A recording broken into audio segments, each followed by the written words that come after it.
Dreams and purposes are two different things.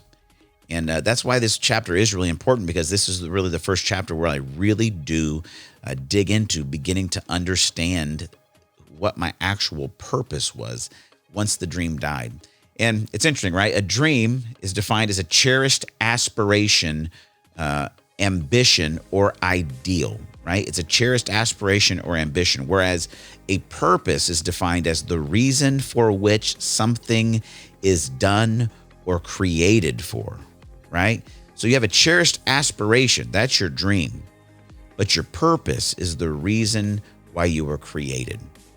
And it's important for us to begin to differentiate there, because the lie we can begin to believe is when a dream dies, our purpose dies with it.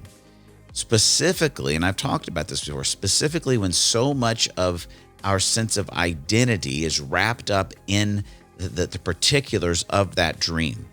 For me, I had not yet learned how to keep my identity and my dreams separate. Like, I became that which I was leading and that which I was pursuing. And that's a really dangerous thing, is that when our dreams become our identity, we set ourselves up to live and to lead in a very unhealthy place, because we're protecting an aspiration or an ambition, and it's oftentimes the steps and the place we take to do that can betray our true purpose. And so I want you to begin to think about that as I guess there's sort of two sides of the same coin, but I don't think they are. I don't even think they're the same coin. You have ideas, you have visions, aspirations that are dreams, right? They're ideas, but they are not who you are, and they're not the reason that God created you. And ultimately, what I learned through this whole process, and I'll unpack, I'm giving you the end of the podcast right here at the beginning, is your number one purpose in life is to serve and to love and to walk with God, right? The purpose of humanity is to be in a relationship with God. That is your core purpose. We talk a lot on this podcast. We talk a lot in the sessions that we're doing. We about finding your calling, your individual calling and purpose. That's the micro level. And just maybe the icing on the cake, there's maybe the specifics, flavor of icing that you are as far as a dream you may have, right?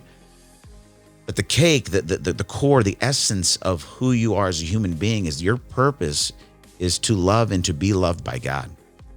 And no idea or aspiration or idea you go after, overtakes or redefines that which is your true purpose.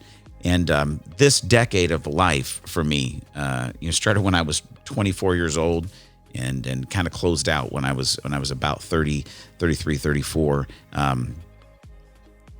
It was a lot of God refining that in me. From the book, I would learn that drumming was not the dream. It was the means through which I would unearth my deeper passion for helping people discover life with Jesus. I was still passionate about reaching people in ways that felt unique and creative.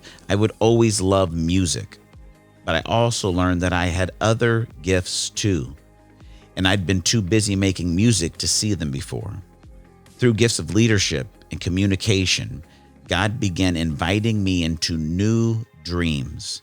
The more I let go of the dream I started with, the more I realized that dream was way too small.